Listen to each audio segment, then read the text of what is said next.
Magandang hapon sa inyong lahat, minamahal na Maya family.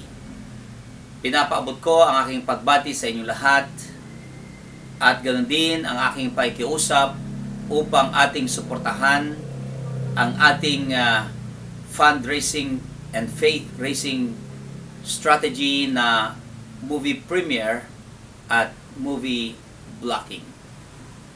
Ang ating pelikula na papalabas ay Star Wars The Force Awakens.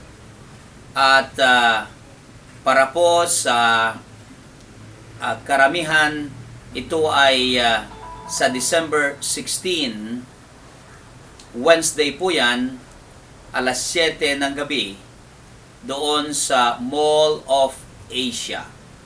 Sa dalawang sinehan, magtagpo-tagpo po tayo. At meron pong 15-minute program na ibibigay po sila. Salamat sa inyong pakikiisa.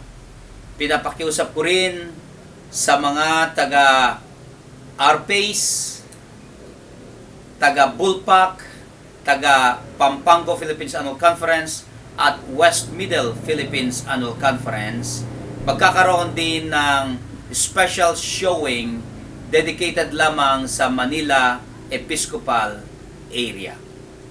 Ito ay sa oras na alas 3 ng hapon para doon sa Bulpak at RPace, ngunit sa West Midpak at Pampak, hindi pa alam kung anong oras, maaring sa alas 11 o alas 3 din naman ng hapon.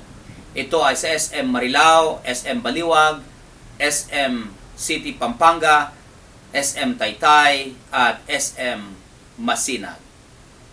Tayo po ay nagpapasalamat mga kapatid dahil nakipagtulungan ang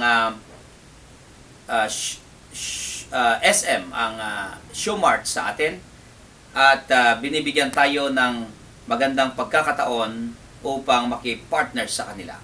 Meron pong pakiusap para sa souvenir program. Magtulong-tulong po tayo. Sana po by November 30 ay maibigay na natin lahat ang mga ito. Nakikiusap ako sa lahat ng mga district superintendents at lay leaders kung pwede po magtulungan po tayo. To God be the glory para sa ating ongoing UMC headquarters renovation. God bless us. Amen.